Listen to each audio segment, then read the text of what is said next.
Hey, good evening, and welcome to laARTstream Live. I'm Jonathan Gerald, and we're here with Lisa Law, who is one of the great photographers of the 60s. Her images are iconic images, and you have seen many of these, I'm sure, in the past. And we're here at Mr. Musichead Gallery, where music meets art. And this is a fabulous place at 7511 West Sunset. And there's going to be an opening here for a retrospective of Lisa's work on Saturday evening. Is that right? Saturday between 7 and 10. Saturday at 7 to 10, and it's just a couple of doors up from this address at 7511 West Sunset. And the show runs through September 5th. As we progress through this conversation, you'll discover, I'm sure, that you're already familiar with Lisa's work. Much of which has been collected in a book called Flashing on the 60s. And this is a book, I think, which I know I have seen many images from this book in the past. This was originally published in Chronicle books. Chronicle books. And they did the first 3 publications, and then Baron Woolman did the last with Square Books. And you started out as a photographer in a particularly propitious time in the mid-60s. How did that come about? Well, actually, I was a photographer since I was 6. My father did 16mm work, and he documented the union organizing that he did, and he hunted wild boars. He went on fishing trips in Guaymas, and he would document these things on 16mm. So he gave me a little brownie. So I was going around documenting everything too. So I ended up documenting my life from the age of 6 on. So I still have every single negative I've ever shot. And how did you translate that into coverage, first of the music business and then the broader counterculture of the 60s? Well, I was shooting everything that happened to me when I went to high school. I went to high school in John Burroughs, and then I moved to San Francisco, went to Galileo High School. And I was the photographer for the newspaper there and the yearbook. And then I moved to Marin, and I got a job working for Frank Werber of the Kingston Trio, and he gave me my first bigger camera, better camera. It was a Honeywell Pentax, and I started shooting with that, and I took one course at college in Marin to learn about portraiture, and that was really great because I wasn't framing everything just right. So at College of Marin, I learned about framing for portraits. And I started developing pictures, and then Frank was, right in the music business, and I was shooting like Brazil 65 and Bill Evans and people that came to the Trident restaurant, and the Kingston Trio, and then the We Five used to come and rehearse at his house, so I would just shoot everything. So I just was shooting everything. Everything that I did, I was shooting. Everything that turned me on, I would shoot. And I'd keep the little negatives in the little box. And what made me different than most people was that I kept all my negatives. Aha.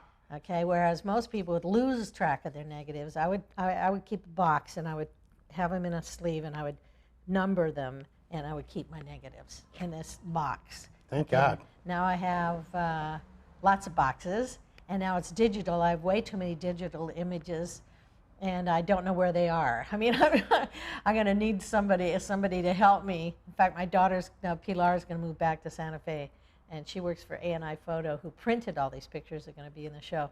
And she's going to help me figure out, putting them in order, because I have thousands upon thousands of pictures of every single thing imaginable. Now, you didn't just photograph many of the icons of the 60s, such as Bob Dylan and Janis Joplin, and I can't even name, the list goes on, the Beatles.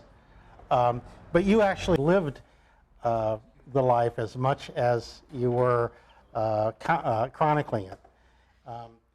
I never photographed anything as a photographer. I photographed it as a participant, and I just happened to have a camera. So I was just, where's my camera? It's supposed to be right here. Now it's missing. Oh, yeah, I gave it to Sam. Oh, that's right. He's going to take a picture. Yeah, if he remembers. Yeah. So I just documented everything as I lived it. Oh, here it is. Here's my newest camera, which is a Canon G11. Uh-huh. This is the best camera I've ever had. This little teeny camera, right? So I'm going to take a picture. Now these pictures will now go in my archives Excellent. of you shooting me. So this is a great little camera. So I just documented everything, and I happened to be at the right place at the right time.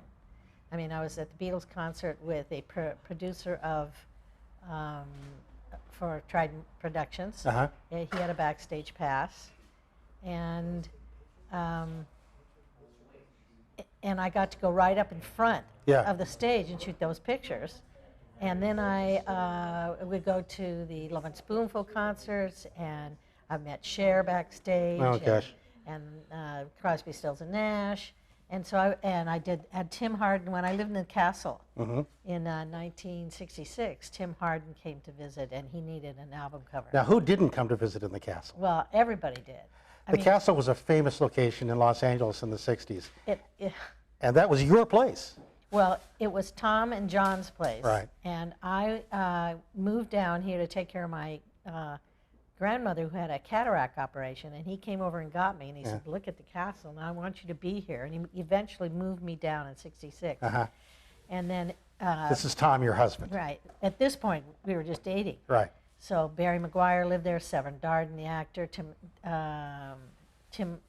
Tiny Tim was there, the Velvet Underground, Andy Warhol, Lenny Bruce, all these people came to the castle. Bob Dylan lived there, and I shot the Velvet Underground at the Trip, and they were only at the Trip for 3 days. Yeah.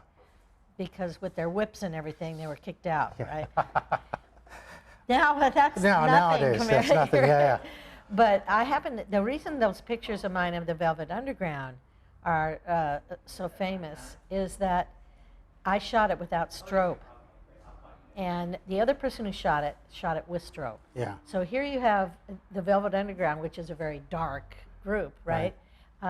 With strobe, it's not going to have any value, but without strobe, dark. Yeah. It became the most important pictures of the Velvet Underground during that period of their life. Interesting. And their group. Now, you knew these people. Yeah, well, they were living at the house. Exactly. And I was taking care of them. That was, well, of course, in those days, everybody would live in one big house.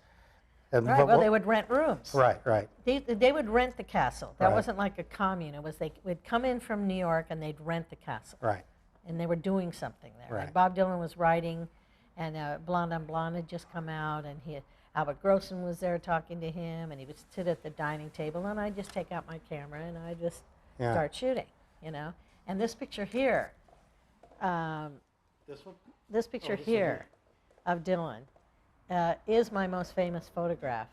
And I think it right now is the most famous photograph of Bob Dylan. Well, I think it didn't hurt that that recent film, I'm Not Here. Is that the one? Yeah, Not Here, yeah. Used the photos from this series, I think, to design the look for a portion of that film. Right, And that's what inspired it, for sure. She looks just like Yeah, in that. that was remarkable. That's Stevie Ray Vaughan over here. And I was Dennis Hopper's photographer, too. That's a great picture. The last picture I just took of him, which is on the cover of The Magazine in Santa Fe, is him with a gun.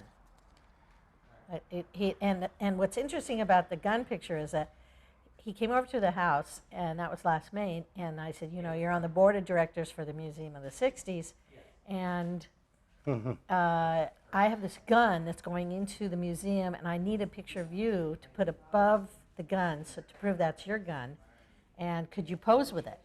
So he gives me this look like this, which then became the cover of The Magazine, and I think it is the iconic shot of Dennis in the end of his life. Now, all this material that you've collected, all these pictures that you have shot, constitute a body of work that can't really be contained in a book or even in a documentary.